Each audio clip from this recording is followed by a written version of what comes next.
Okay, so I did 2 part 1 videos, and now I'm going to have a convergence to complete both of those part 1s in a mega part 2 episode. So, we first talked about Link's Awakening, and I got the game, played through the game. It was great reliving those memories in with like a new look to it and everything. I wasn't thinking that the game was really worth $60 when I was playing it. It's great. It's a great game. I'm just not sure they added enough to really make it a $60 outing. But, you know, had to buy the special edition anyway. So yeah, I paid even more for it. But the I think $40 would be a lot better, just with what they added / took away, because they took the photo gallery away, which is kind of a bummer. But I did not like the Dungeon Maker as much as uh-oh, that's weird. Oh, never mind. As much as I thought I would. It just had too many restrictions, weird rules, like where stairs went, and it took me forever to figure that one out. Why stairs would only connect based on proximity. Like, I'd like to have a staircase go way over there and then way over there, but it's just, that's not how they wanted to build it. So this is the art book that came with the special edition. It is gorgeous. My first time looking at it. Ooh, bits from the anime and all kinds of neat stuff. Olryra, Grandma Yahoo. It's cool to see them go back and really flesh this game out, because they had to obviously give up quite a bit of the character design when you design for Game Boy. I mean, there's only so much you can do. Oh man, they have a whole world map of the original Game Boy. That's cool. Yeah, so I thought that was kind of, I don't know, it wasn't well thought out, I guess. I mean, they did what they could, but I just didn't like it as much as I thought I would. If you haven't played Link's Awakening, highly recommend it. It's just a great story, a fun little game. Lots of twists and turns, and the map is challenging. It's a pretty challenging game in general. Now that they have a New Game Plus, it's ultra challenging, but it was really fun to play through it again and remember some of the things I had forgotten about it. I remember it being fantastic, but yeah, just to relive those moments. So on that same day of the game release, they also had the Amiibo. I know I don't talk about Amiibo much, but this may be one of my favorites. Just how shiny he is. I have one out of the package upstairs, and he is just so shiny. I love the character design. I didn't at first, because it looks kind of like a toy, but they kind of ran with that. Not to the point where you saw like wind-ups on things' backs, but yeah. Moving on, the Target pre-order bonus was this set of pins, and they are, I believe they are metal. They have like a black backing, and then there's also a Gamescom promotional pin that has a silver backing. Got that from Germany. So there's that. Let's see what else. Oh, they just came out with a Steelbook case in Europe, and one website happened to sell them individually. So I don't know how that worked, if they got an exclusive or something that they were able to sell just the steel cases on their own, or if they bought a bunch of special editions and are selling the pieces piecemeal. But I do love the classic look of it. And what's really great is the Game Boy game in the back. That's pretty sweet.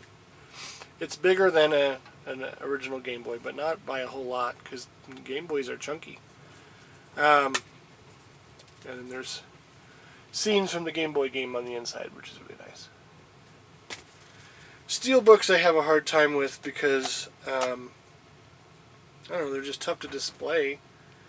And do you put the game in there, or do you not put the game in there? It's just kind of... I really liked this one because of the design. They went there, because I thought, Steelbooks can be really pretty and have like embossed things, and this has embossed, like raised D-pads and buttons and things, and they really went all out with making it retro and whatnot. They got all the details on there, except for like the volume and stuff on the sides. Okay, I'm looking at what I have left. PAX had a really difficult, scavenger hunt about finding the instruments. And here's the complete set. I just bought it off of eBay, and they are, boy, did those skyrocket. I thought they might go down a bit, but they only kept climbing. I got mine before they really hit a high point. You can see all 8 instruments are there, and you had to go to 8 different spots, I think, in Seattle, or it was like where PAX is, and you'd get one at each stop. So it was really time intensive to get all these, especially while PAX was going on. And it came with the card back and everything. I'm sure each stop had a card back, and it was really tough to complete the set. And most people were selling them at around 100, and then it went to about 150, and now I think they're like up to 250. So, I mean, it's when it's a really hard set to get, and it's really limited, and they're really nice pins. I mean, these are really high quality pins that they made. Then yeah, pin prices can jump pretty high. I'm going to take one off to see if there's anything.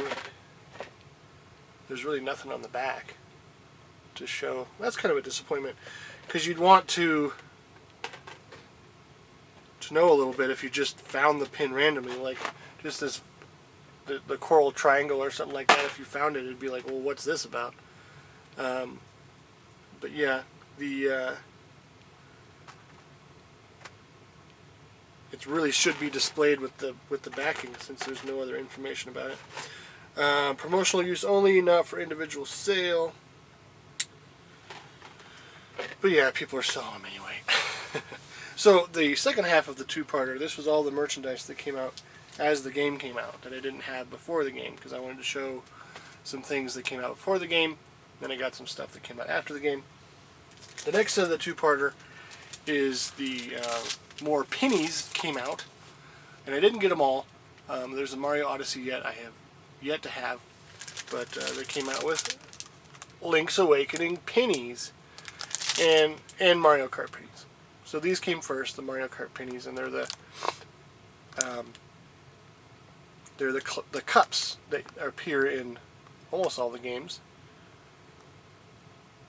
I think all of these cups appear in every Mario Kart game. I'm trying to think if Super Circuit had a special cup, but I don't know. So yeah, those are really cool. And they're kind of like coins, they're kind of like pins, so I like to collect both, so I had to get that set. I don't like the Super Mario Odyssey set as much, and I'm not sure why. Because it uses the classic style, which I really liked, how they went back and made the transformations and the captures in an old style, instead of using like the 3D style that appears on a lot of the art. But like the Chain Chomp one is a little weird to me.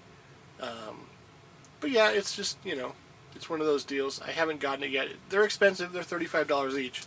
So let's talk about the Link's Awakening set. So you see Link there in 2 different poses, and we've seen that art all over the place.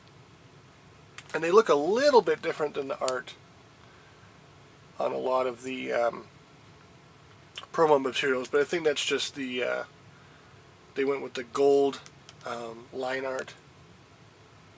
so it looks a little bit different. And you have Marin, which really made me push to get the set because I really wanted something with Marin. I remember Marin being a big deal when I played the game the first time. Like, it was one of my favorite characters. Like, she's so cool. But yeah, they really hadn't had anything available for her merchandise-wise, so I was really thrilled that they finally have something more Marin. But then they just added a Hylian shield, which really feels like an afterthought to me. It could have been literally anything else in the game.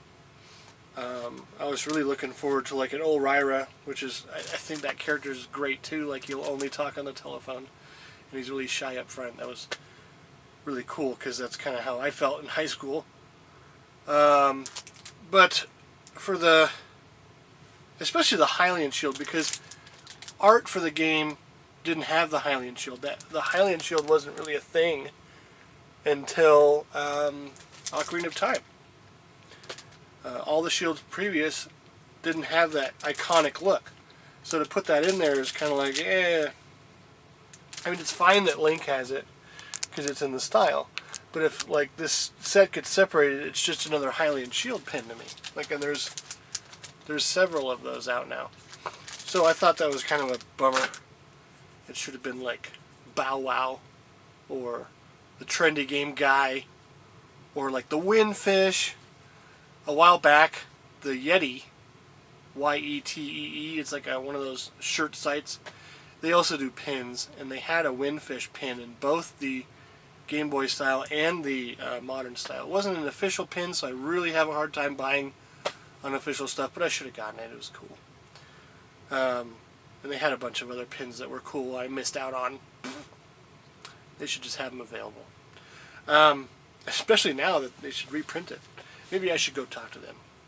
Anyway, yeah, they should have done something else besides the shield, but it's a cool set anyway.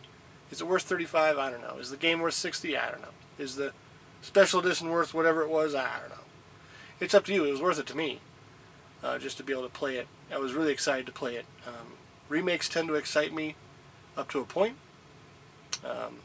but this one was special because Nintendo put a lot of effort into it. I just think it could have been more of a $40 game. Maybe that's just my opinion, but, well, it is just my opinion. Let me know what you think. That's all I have to show. So that completes the Link's Awakening merchandise and the Pinnys so far. Like I said, Penny Arcade has a whole Super Mario Odyssey set. They also have a set of Mario Kart pins that's very similar to the Power A pins. If you're a Mario pin collector like I am, you'll know what I'm talking about. Power A came out with a bunch of different Mario pins last year, year before. I missed out on... They made so many of the first set and the second set that I thought that the third and fourth set would be more available, but they're not. So I'm going to have a hard time tracking those down if I want to get them, but they're pretty similar to some other pins that I have. And then the Mario Kart pins are really close. They use the same art. It's like the... when they made Mario Kart 8, they did the classic art for a lot of the karts and bikes and stuff. And Power A came out with those first, but then Penny Arcade came out with it. It's the same deal as the Super Mario Brothers 3 set. You remember me talking about? The sets, or the case is $220, and you're not guaranteed duplicates. In fact, you'll probably get duplicates the way they run those. And it's expensive to buy that. You know, like you get 11, so you get 22 pins altogether. But you know, that's a lot of cash to drop down on. You're not going to get the whole set. You have to like dance around and trade and stuff, which I hate doing. Especially because I can't go to PAX for various reasons. But I didn't get into the Mario Kart set yet. Maybe I'll do that at some point, but not right now. But anyway, thanks for watching my mega two-parter. Have a good night.